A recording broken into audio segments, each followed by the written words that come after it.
চলচ্চিত্রের যে শুরুটা প্রথম থেকেই যে আবিষ্কার হওয়ার পরে থেকেই মানিকগঞ্জের ছেলে হীরালাল সেন উনি কিন্তু প্রথম মানে কলকাতায় চলচ্চিত্র নির্মাণ শুরু করেন। তারপর বাংলাদেশে এসে উনি চলচ্চিত্র নির্মাণ শুরু করেন, কিন্তু তখনও এইভাবে প্রদর্শনের ব্যবস্থা ছিল না বাংলাদেশ। কারণ এটার কারণ একটা আমার নিজের ধারণা যে এটার কারণ হলো আর্থসামাজিক। কারণ বাংলাদেশের মানুষগুলো তখন তত শিক্ষিতও ছিল না, আর তারা খেটে খাওয়া মানুষের শ্রমিক শ্রেণী কৃষিজীবী এরাই ছিল বাংলাদেশের মানুষ। তাদের তো বিনোদনের অত সময় ছিল না। থিয়েটার চর্চা হতো, তারপর শেষে জমিদারদের মুজরা হতো, যত বাইজি ওই কালচার সেটাও কিন্তু কলকাতায় ছিল। এমনকি নার্গিসের মা জিদ্দান বাই সেও কিন্তু কলকাতায় গান গাইতো সে উনি গান গাইতেন। তো তাতে আমরা বুঝতে পারি যে বাংলাদেশের অবস্থাটা কী ছিল, যে বাংলাদেশ থেকে অর্থ নিয়ে ওখানে সমস্ত ঢালা হতো। কলকাতায় ঢালা হতো, বাংলাদেশে কোনো উন্নয়ন হয়নি। উন্নয়নটা শুরু করলো কারা? নওয়াব ফ্যামিলিরা। নওয়াবরা এসে সলিমুল্লাহ হলে নওয়াব সলিমুল্লাহর ফ্যামিলি তাদের ছেলেপেলেরা ওই কালচারাল কাজটা শুরু করলো। এটা কিন্তু হিন্দু সম্প্রদায়ের হাত দিয়ে হয়নি, কিন্তু বাংলাদেশের সাংস্কৃতিক উন্নয়নটা নিজেরাই ক্যামেরা এনে নিজেরাই পুরো ছেলেরা সেজে মেয়ে সেজে ছবি তৈরি করলেন, সেখানে নিজেরাই ওখানে দেখাতেন, নিজেদের বাড়িতেই দেখাতেন, বাইরে প্রদর্শনের ব্যবস্থা ছিল না। কিন্তু ধীরে ধীরে মানুষের আগ্রহ বাড়তে লাগলো, সাধারণ মানুষের মধ্যে ছবি দেখার আগ্রহ বাড়তে থাকলো। তখন সেটা ছিল 1415 সালের দিকে। তখন একটা পাটের গুদামে সেই সময় একটা ফিল্ম দেখানো শুরু হয়েছিল।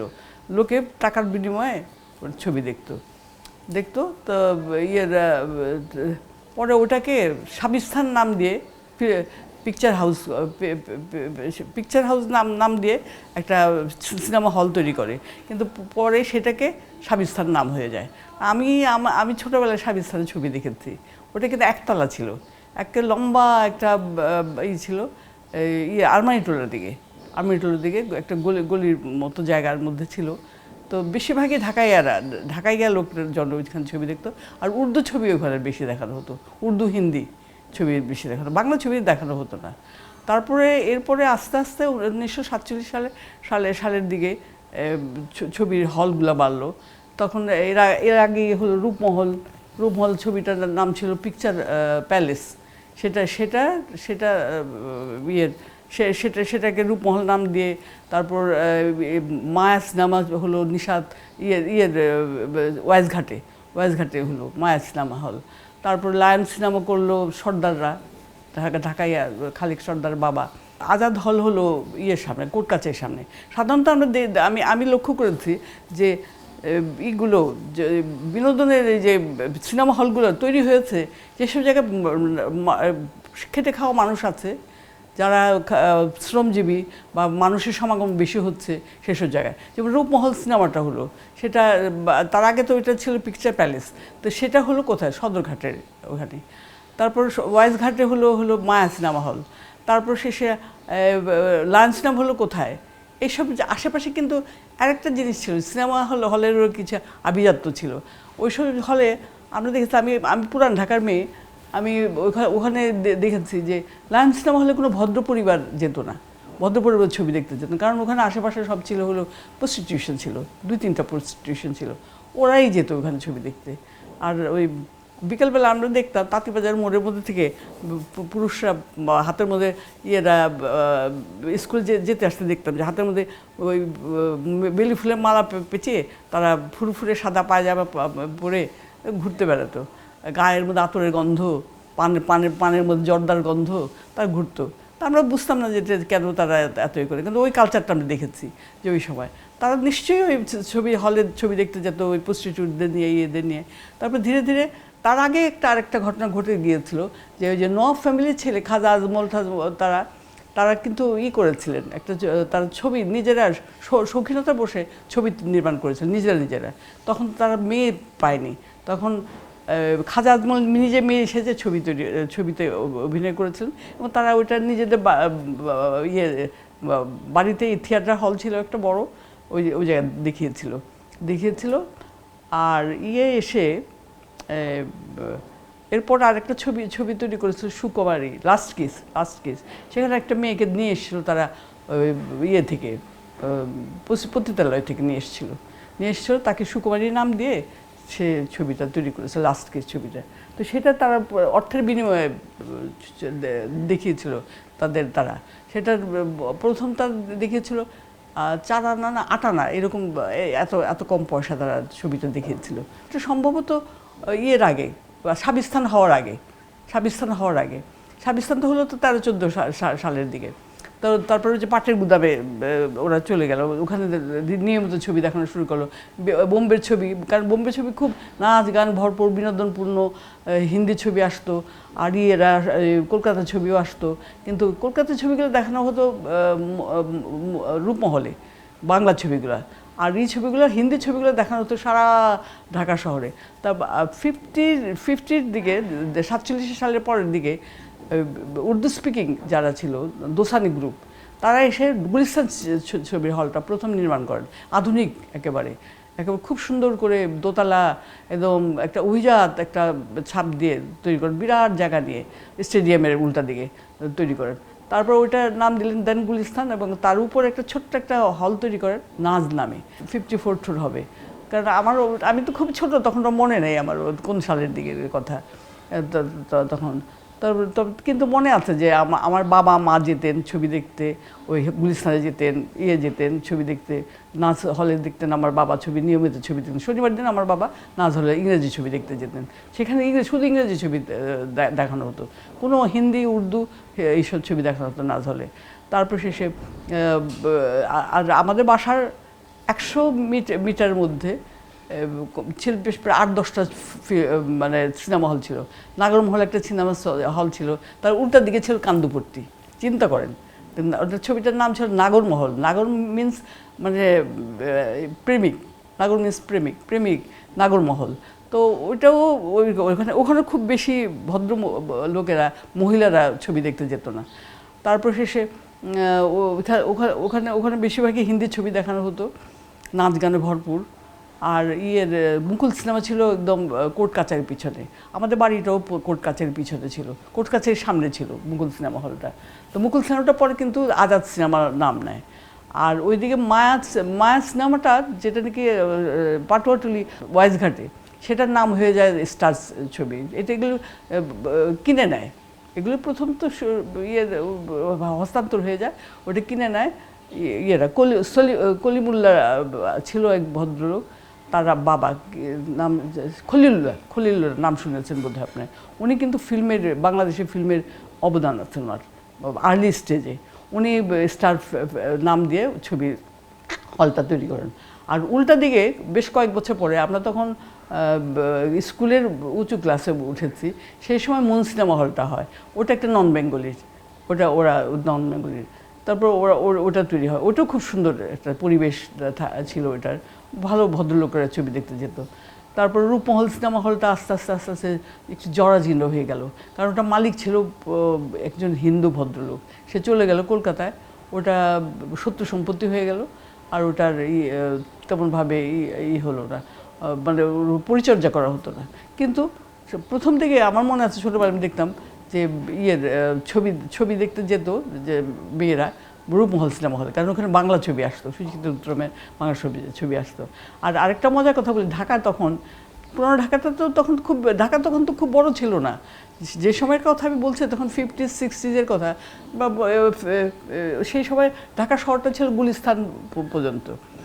ফুলবাড়িয়ার পরে শুরু হলো নতুন ঢাকা, পুরানো পল্টনের পরে তখন কোনো মানে ঢাকা এরকম রবডব ছিল না। তারপরে এইদিকে মধুমিতা হলো 60-এর দশকে, আর খুবই সুন্দর, এত সুন্দর ছবি হলো। ওই হলে আমরা ছবি দেখেছি, তখন আমরা স্কুলে পড়ি, আমরা ছবি দেখেছি, ক্লিওপেট্রা দেখেছি। তারপর শেষে অনেক ভালো ইংরেজি ছবি আসতো ওই হলে। বোধহয় গুলিস্তানে একটা ছবি দেখেছিলাম আমি মনে পড়ে, আমি তখন স্কুলের এসএসসি দিয়েছি, তখন এসএসসি পরীক্ষা দিয়ে মাঝখানে ছিল, তখন আমি আমার এক বান্ধবীকে নিয়ে গুলিস্তানের হলে যে ছবিটা দেখলাম, সেই ছবিটার নাম ছিল ডাক্তার টেরের হাউস অফ হরর। এত অসাধারণ একটা ভৌতিক ছবি, মানে পুরো বাস্তবতা, মানে সুরিলিস্টিক ছবি। ছবিটা ঠিক পরাবাস্তবতাবাদী ছবি। মানে ওই সময় কী ধরনের ছবি আসতো মানে কল্পনা করা যায় না। আমাদের যে চলচ্চিত্র বোধটা তৈরি হয়েছিল সেই সময়, রুচিটা তৈরি হয়েছিল ভালো ছবি দেখে। এই যে হলগুলোও ছিল খুব সুন্দর, আমাদের একটা বিনোদন একটা জায়গা ছিল। আর লোকজন করতো কি বিয়ে শাদী হলে ওই তারা যে পায় না, বিয়ের মধ্যে টাকা পায়, সে টাকা নিয়ে পুরো পরিবার মানে আত্মীয় স্বজন মিলে সব হলে যেয়ে ছবি দেখতো। আর মেহমান টেহমান আসতো যদি বাইরে থেকে, ঢাকার বাইরে থেকে মেহমান টেহমান আসলে তাদেরও নিয়ে তারাও একটা ছবি দেখাতো, যাদের বাড়িতে উঠতো তাদের। আবার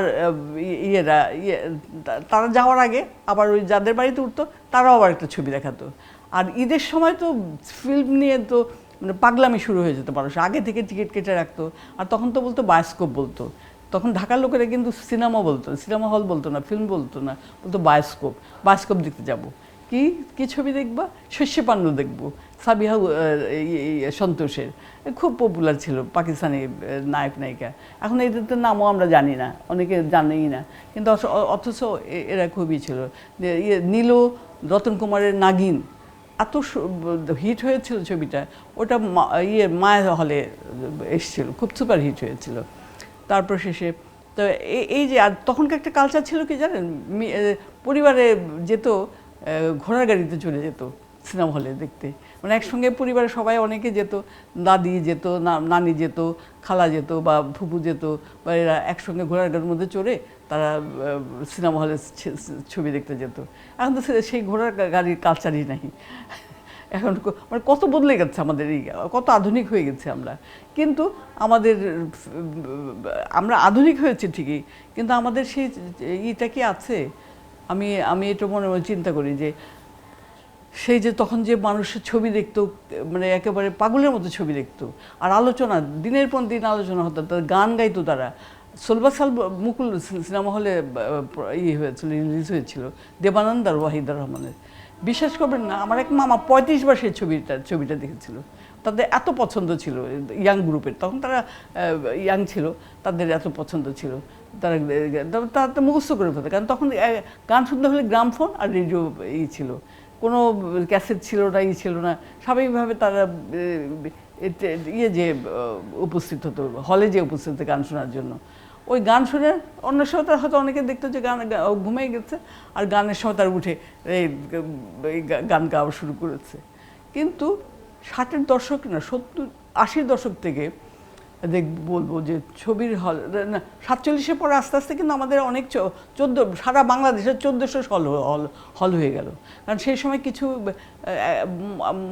আপনারা তো তখন জন্মেছেন কিনা জানি না, রূপবান বলে একটা ছবি রিলিজ হয়েছিল, একদম একটা যাত্রা দল। তখন ঢাকায় কিন্তু কোনো যাত্রা হতো না, কখনো শুনিনি আমরা যে ঢাকায় যাত্রা হয়। গ্রামের গঞ্জে যাত্রা হতো, কিন্তু ঢাকায় হয় না। কিন্তু ওই যাত্রাটাকে সালাউদ্দিন ছবি করলো, বাদে সুজাতা নায়িকা ছিল। সেই ছবিটা এত হিট হলো যে গ্রামে গঞ্জে ওই সব জায়গায় ওই গুতাম ঘরের মধ্যে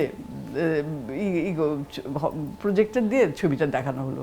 তারপর আস্তে আস্তে ছবির হল বাড়া শুরু হলো, পপুলার হওয়া শুরু হলো ছবির। এটা 60-এর দশকটা আমি বলবো যে একটা সাংঘাতিক একটা সময় গিয়েছে মানে আমাদের চলচ্চিত্র শিল্পের একটা স্বর্ণ যুগ বলবো আমি। সেই সময় ভালো ভালো ছবি তৈরি হয়েছে, উর্দু ছবিও তৈরি হয়েছে, এবং নায়ক নায়িকা যারা আত্মপ্রকাশ করেছেন বাংলাদেশের ছবিতে যারা আত্মপ্রকাশ করেছেন, তারা কিন্তু পশ্চিম পাকিস্তানের হলগুলোতেও তারা দাপিয়ে বেরিয়েছেন। আর হলের সংখ্যাও বেড়ে যাওয়া শুরু করলো, নতুন নতুন হল তৈরি হলো। 90 সালের পরে থেকেই ভিসিআর হলো, কিন্তু এত তো ছিল না, অল্প ছিল। কিন্তু যখন ঘরে ঘরে ভিসিআর, মানুষজন বাইরে যাওয়া শুরু করলো, বিদেশে যাওয়া শুরু করলো, তারা একটা ভিসিআর নিয়ে আসতো বা ভিসিপি নিয়ে আসতো, ভিসিআর দিয়ে ক্যাসেট দেখা শুরু করলো টেলিভিশনে। তখন কিন্তু হলে যাওয়া মানুষের সংখ্যা কমতে লাগলো। কারণ হলের টিকিটের দামও যে খুব বেশি ছিল তাও না, কিন্তু ওই কালোবাজারের হাতে চলে যেত। কালোবাজারের একটা ছিল। আরেকটা কি করতো কি, হল মালিকগুলো শয়তানি শুরু করলো। আমি তো টানা সেই 82 সাল থেকে টানা চলচ্চিত্র সমালোচনা করেছি বিচিত্রাতে, সাপ্তাহিক বিচিত্রাতে 2015 সাল পর্যন্ত, 2015 সাল পর্যন্ত করেছি। তো সেখানে 15 সাল না, 95 সাল পর্যন্ত করেছি, 95 সাল পর্যন্ত করেছি। তো সেই সময় আমি দেখেছি যে হলগুলোতে বিশেষ করে বলতো যে শীতাতপ নিয়ন্ত্রিত, সেই শীতাতপ নিয়ন্ত্রিত হল এক ঘন্টা 2 ঘন্টা 2.5 ঘন্টা একটা ছবি, আধা ঘন্টা বা 1.5 ঘন্টা চলার পর এসি বন্ধ করে দিত। ঘাম, এত ঘাম হতো লোকের। আমি ছবি দেখতে যেয়ে দেখতাম যে লোকেরা গেঞ্জি খুলে, শার্ট খুলে ফেলেছে, ছেলেরা খুলে ছবি দেখতেছে। আমি অবাক হয়ে যেতাম যে এগুলো সব এরকম খালি গায়ে কেন। তো পরে বুঝলাম যে এই যে গরমে সহ্য করতে পারছে না। এমনও দেখেছি আমি যে হলের মতো জায়গায়, যে গুলিস্তানের মতো হলের জায়গায় যে গিয়েছে, ঘামের নহর বয়ে যাচ্ছে, মানে স্রোত বয়ে যাচ্ছে, এরকম পানি যাচ্ছে। আমি প্রথম ভাবছি কেউ হয়তো পানি ফেলেছে, প্রথম ভাবতাম যে পানি ফেলেছে, পরে দেখলাম না, আসলে সবার গায়ে থেকে ঘামগুলো পড়ে ওইভাবে সিঁড়ি দিয়ে যায়। আগে তো কার্পেটিং ছিল, কার্পেট ওরা উঠায় ফেললো। আমি আনন্দ হলে বেশি ছবি দেখেছি পরের দিকে, আনন্দ হলে আমি এটা দেখেছি বেশিরভাগ। তো যে ওখানে ছবিটা খুব একটা বাণিজ্যিক জায়গা, ফার্ম গেটের সামনে, তো খুব লোকজন হতো, কিন্তু তারা পরের দিকে আর সে যত্নটা করেনি যে কমফোর্ট দেওয়া।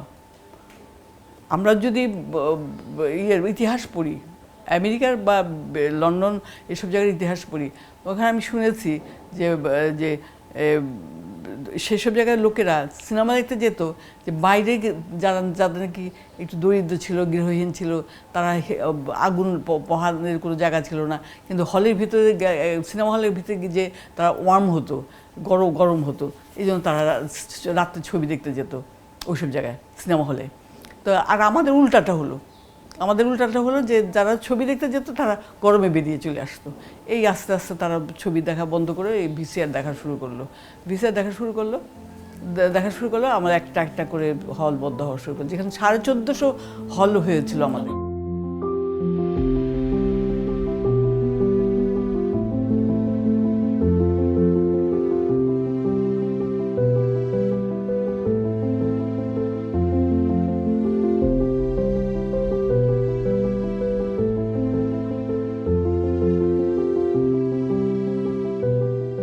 1910 সালের দিকে সম্ভবত আমি ধারণা করি যে ওই সময় পাটের গুদামে নিয়মিত ছবি দেখানো শুরু হয়েছিল, পাটের গুদামে। তো সেটা থেকে পরে ওটাকে আবার রূপান্তর করা হয় একটা সিনেমা হলে, সেটা হলো 13-14 সাল দিকে সেটার নাম দেওয়া হয় পিকচার প্যালেস। পরবর্তীতে নামকরণ করা হয় সাবিস্তান, এবং ওখানে বেশিরভাগই হিন্দি ছবি দেখানো হতো, নাচ গানে ভরপুর। মানুষ খুব আনন্দ বিনোদনের জন্যই আর কি ওই হলটা খুব চলতো। আমি যতটুকু জানি যে চলতো। এবং তারপরে রূপমহল ছবি হলটা তৈরি হয়, সেটা ছিল পিকচার হাউস, না পিকচার প্যালেস ছিল ওটা। আর সাবিস্তানের নাম ছিল হলো পিকচার হাউস, পিকচার প্যালেস ছিল রূপমহলের নাম। 47 সালের পরের থেকে যে বাংলাদেশে হলের সংখ্যা বাড়তে থাকে 1947 সালের পরে থেকে হলের সংখ্যা বাড়তে থাকে। এবং আমি নিজে দেখেছি হলগুলোর অবস্থা, খুব সুন্দর পরিবেশ ছিল হলগুলোর। মানুষজন যেত বিনোদনের জন্য যেত, এবং আরাম আয়েশ পাওয়ার জন্য যেত, খুব পছন্দ করতো ছবি দেখাটা। তখন একটা বাংলাদেশের ঢাকা শহরের মানুষের একটা ক্রেজ ছিল যে উৎসবে বেসনে তারা ছবি দেখবে, সিনেমা দেখবে, সিনেমা না দেখলে তারা থাকতে পারবে না। এবং সপ্তাহে একটা সিনেমা তো দেখবেই তারা বলতো বায়োস্কোপ। ঢাকার লোকেরা তখন বলতো বায়োস্কোপ, যে বায়োস্কোপ দেখতে যাব, জানিস বায়োস্কোপ দেখতে যাব। আর ফিল্মটা দেখে এসে তারা এত আলোচনা করতো এইসব নিয়ে, গান গাইতো, করতো, সেই গানও তারা করে ফেলতো, বাচ্চারা পর্যন্ত। আর রেডিওতে তখন আর একটা ছিল, রেডিও সিলোন একটা ছিল, সেখানে তো হিন্দি ছবি গান তো হতোই, ওটাও খুব একটা পপুলারিটির একটা কারণ ছিল। কিন্তু ধীরে ধীরে 71 সালের পরে ঢাকার ছবির নির্মাতারা জহির রায়হান বলেছিলেন যে ঢাকার ছবি আমাদের ছবি সিনেমা শিল্পটাকে জাতীয়করণ করতে হবে। তারপর তো উনি গুম হয়ে গেলেন, উনি আর সেটা আন্দোলন করতে পারলেন না, ওটা আন্দোলনের মতো শুরু করেছিলেন। কিন্তু এরা করলো কি, বললো যে বিদেশি কোনো ছবি দেখানো যাবে না। যারা নাকি চলচ্চিত্র নির্মাতা তারা বললো বাংলাদেশে আমাদের বঙ্গবন্ধু শেখ মুজিবুর রহমানের কাছে যে বললো যে বাংলাদেশে যদি চলচ্চিত্র শিল্পটা টিকে রাখতে হয় তাহলে ইন্ডিয়ান ছবি আগেই বন্ধ হয়ে গেছিলো। পাকিস্তানের 1964-65 সালে যে যুদ্ধ হয়েছিল পাকিস্তান আর ইন্ডিয়ার সঙ্গে, তখন কিন্তু বন্ধ হয়ে গেছিলো যে ইন্ডিয়ান ছবি বাংলাদেশে দেখানো যাবে না, আমদানি করা যাবে না, শুধু পাকিস্তানের ছবি আর বাংলাদেশের ছবি দেখানো হবে। তারপরে ওর পরে যখন আমাদের 71-এর পর যখন বাংলাদেশ স্বাধীন হলো তখন শুরু করলো নির্মাতারা যে কোনো ছবি আমদানি করা যাবে না। ইভেন কি আগে যে আমরা যে এত ভালো ভালো ইংরেজি ছবি দেখেছি সেসব ছবি আমদানি করা যাবে না, কোনো ইংরেজি ছবি আমদানি করা যাবে না, শুধু বাংলাদেশের ছবি। আর তারা তখন কী করে, আমাদের দেশের নির্মাতারা, মানে এটা মর্মান্তিক, আমার কাছে মনে করলে আমি মানে খুব দুঃখ পাই যে তারা ওই পাকিস্তানি ছবি, ওই ইন্ডিয়ান ছবি, সেই ছবিগুলো তারা নকল করা শুরু করলো, বাঙালিকরণ শুরু করলো। এবং দেলোয়ার জাহান ঝন্টু অন্যতম, তার এটা একটা প্রবক্তা, হুবহু কাট টু কাট একদম বঙ্গানুবাদ করতো, গানের সুর নকল করা শুরু করলো। কিন্তু এরা কিন্তু পুরস্কারও পেয়েছে। কিন্তু এদের মধ্যে দুইজন ছিলেন, দুইজনের নাম বলবো, জহির রায়হান তো মারাই গেলেন, আর ওনার কথা তো বলা যায় না, উনি তার ছবিটা তৈরি করতে পারলেন না। কিন্তু ওনারই শিষ্য আমজাদ হোসেন, ওনার একটা ছবি তৈরি হলো নয়নমণি কিন্তু ছবি আবার লোকদের ছবি দেখার দিকে ফেরায় নিয়ে আসলো, ফিল্ম দেখা শুরু করলো। নয়নমণি ছবিটা তারপর ওনারই কাহিনী নিয়ে লিখেছিলেন সুজন সখী, খানাতা পরিচালনা করেছেন, সেই ছবিটা খুব পপুলার হলো। তারপর আস্তে আস্তে উনি বানালেন 75-এর দিকে না 78-এর দিকে বানালেন ওই গোলাপ এখন ট্রেনে, সেটা তো অনেকগুলো জাতীয় পুরস্কার পেল। এবং এখনও আমি বলবো যে এই ছবিটা একটা মাইল ফলক আমাদের বাংলাদেশের চলচ্চিত্রের। এবং এই ছবিটা ভারতীয় ছবির সঙ্গেও করা যায়, মানে কন্টেস্ট করা যায়, এত উন্নত মানের ছবি তৈরি হয়েছে। সেরকম ছবি তো আর হলো না। উনিও তো পরের দিকে আর ওরকমভাবে ছবি তৈরি করতে পারেন না, তারপরের ছবিগুলো তো এত ভালো হয়নি। দেখলাম যে মানুষের সব কিছুর একটা সীমা থাকে। নতুন যে মানে কি বলে কৃতিত্ব দেখানোর মতো মানুষের তো হলো না। আমাদের দেশ স্বাধীন হওয়ার পরে বাদল রহমান, তারপরে সালাউদ্দিন জাকিব, আরও কয়েকজন যে নিয়ে আসলো, পুনা ফিল্ম ইনস্টিটিউট থেকে ডিগ্রি নিয়ে আসলো, কিন্তু তারা যেসব ছবি তৈরি করলো সেগুলো কি আমরা বলবো যে পিপলস ফিল্ম? এগুলো পিপলস ফিল্ম, জনগণের বিনোদনের ফিল্ম হয় নাই। ওগুলো ওনারা বানিয়েছিলেন, ওনারা মনের সুখে বানিয়েছিলেন। কারা দেখবে, কারাই কী করবে, একটা টার্গেট থাকে যে আমরা কাকে দেখাবো, কারা দেখবে, তারা বিনোদিত হবে কি না। ফিল্মটা তো বিনোদনের জন্যই, এটা তো কথা যে বিনোদনের জন্য, সেটা তো সে বিনোদনের মাল মশলা না পেলে হয় না। সারাদিন যাকে একটা ছবি বানালো, সৈয়দ শামসুল হক লিখলেন ছবিটার কাহিনী, সেটা কি যেন ছবিটার নামটা ভুলে গেলাম, কিন্তু সেটা পুরো কাহিনী নকল একটা কাহিনী। তারপর শেষে সৈয়দ শামসুল হক প্রচুর নকল কাহিনী লিখেছেন। সেই সময় আমাদের ইন্ডাস্ট্রিটা নষ্ট করেছেন, তাদের পিছনে কয়েকজনের আছে, এরা খুব প্রতিভাবান লোক ছিল। তার মধ্যে একজন সৈয়দ শামসুল হক বলবো, উনি আশীর্বাদ চলচ্চিত্র প্রোডাকশন থেকে, ফিল্ম প্রোডাকশন থেকে তৈরি করেছিলেন, অনেক ছবি তৈরি করতেন, বান্দা ছিলেন উনি। তারপর শেষে ছোটকু আহমেদ, তারপর এরা তৈরি করেছেন। তো তাদের দেখতাম যে পাকিস্তান এবং ইন্ডিয়ান ছবিগুলো নকল করতেন। আপনার দু একটা নাম বলি, আমরা ছোটোবেলায় দেখেছি, আমি বলেছিলাম রতন কুমারের নাম, পাকিস্তানের অ্যাক্টর ছিলেন। সে অবিভক্ত ভারতের ছোট বয়স থেকে অ্যাক্টিং করেছেন। তো তার ছবি বেদারি, সেটাকে পুরস্কার নাম দিয়ে বানালো সত্য সাহা। আমি সে সমালোচনা লিখেছি সমালোচনা করার পর সে আমার বিরুদ্ধে অনেক অনেক পেপারে অনেক কিছু লিখেছে যে আমি কেন এটা লিখেছি। কিন্তু পরে যখন আমি বলেছি বেদারিটা দেখেন আপনারা, দেখার পরে তারপর শেষে আমি পত্রিকায় দিয়েছি যে আমার ইন্টারভিউ নিতে এসেছিল পত্রিকা থেকে, তখন বলেছি যে আপনারা দেখেন, আপনারা কি এগুলি বলতে পারবেন যে সৈয়দ শামসুল হক এই কাণ্ডগুলো করেছেন? আপনার কি আপনার শুনলে কষ্ট পাবেন না? সৈয়দ শামসুল মতো একজন প্রতিভাবান মানুষ, সে বা আন্না বিবির পালা সৈয়দ সালাউদ্দিন চাকিল গেছে, সেটা একটা কাহিনী, দেবদাসের কাহিনী। চিন্তা করেন, দেবদাসকে সে কনভার্ট করে সেটা একটু অন্যরকম করে ঘুরিয়ে ঘাড়িয়ে ওইটা মূল থিমটা কিন্তু দেবদাস। তো এইরকম করে যদি একটা তাদের যদি দেশের প্রতি মায়া না থাকে, যদি তাদের কমিটমেন্ট না থাকে, তাহলে কি করে আমাদের চলচ্চিত্র শিল্প টিকে থাকবে বলেন? এটা তো তারপর মালিকরা তারা কী করলো, যে হলগুলোর বন্ধ করে দিত, এসি বন্ধ করে দিত।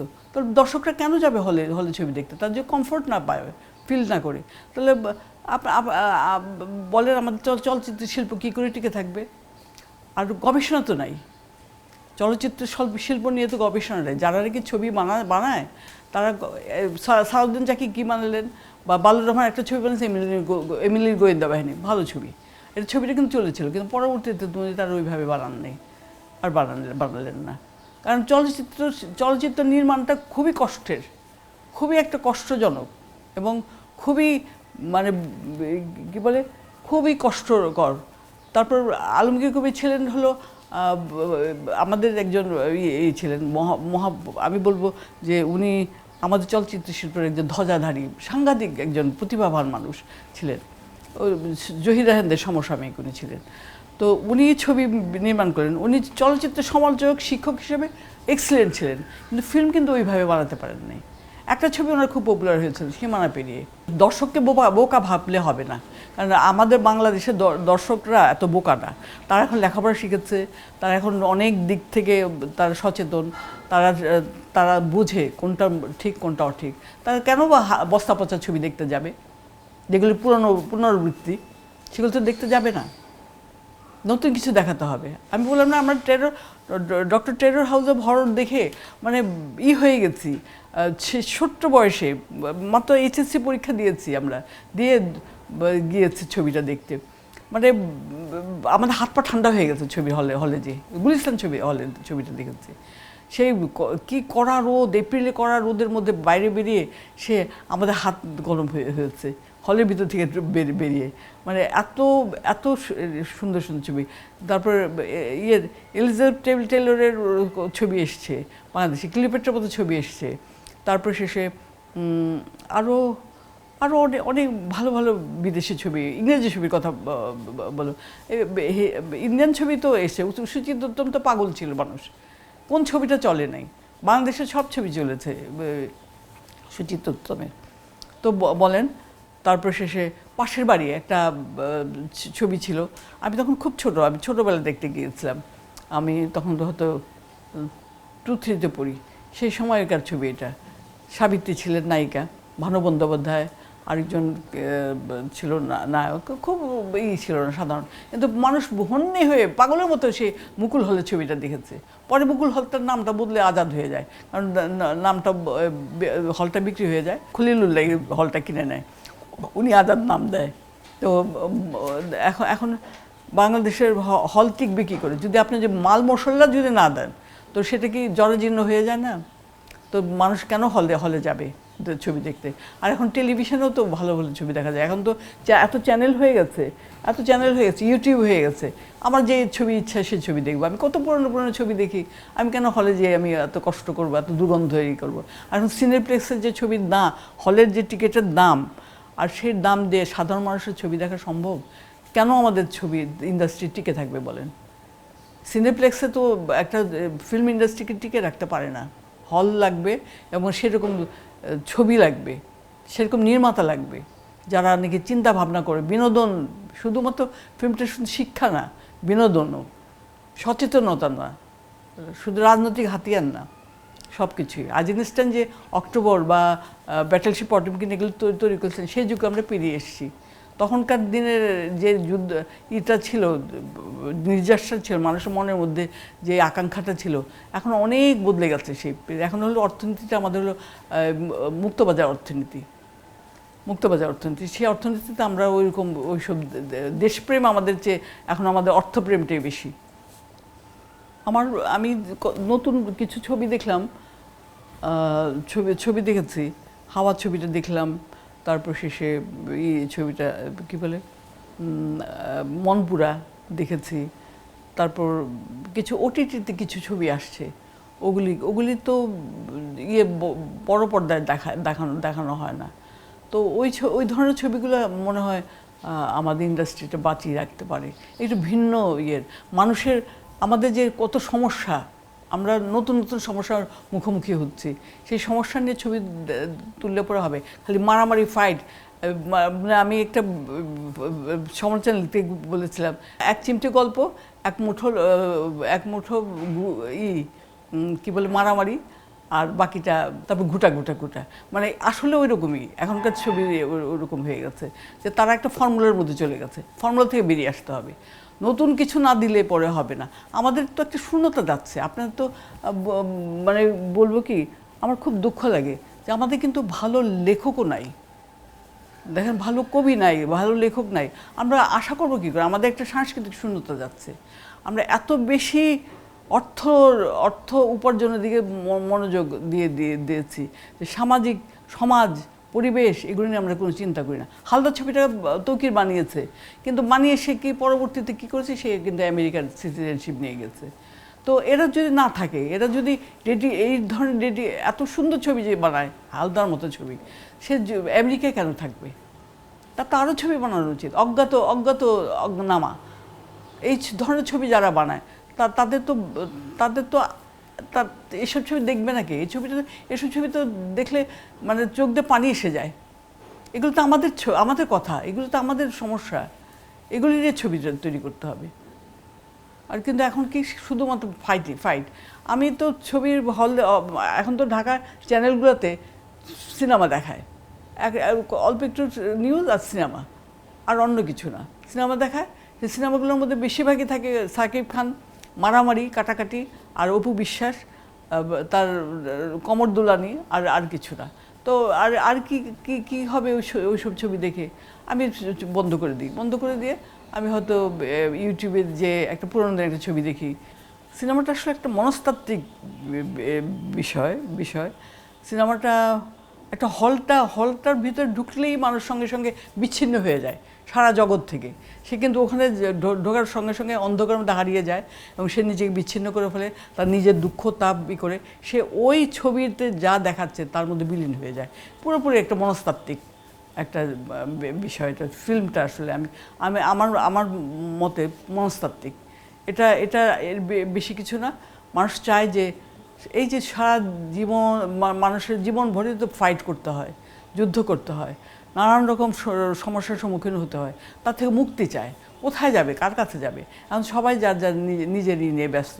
ওই ফিল্মের হলের ভিতর ঢুকলে পরে কিন্তু আমি দেখতাম যে মনটা অন্যরকম হয়ে যায়, একদম অন্যরকম হয়ে যায়, পুরোপুরি বিচ্ছিন্ন হয়ে যায় বাইরের জগৎ থেকে, অন্ধকারের মধ্যে তলিয়ে যায়, আস্তে আস্তে একটা আলাদা অন্য জগতের মধ্যে ঢুকে যায়।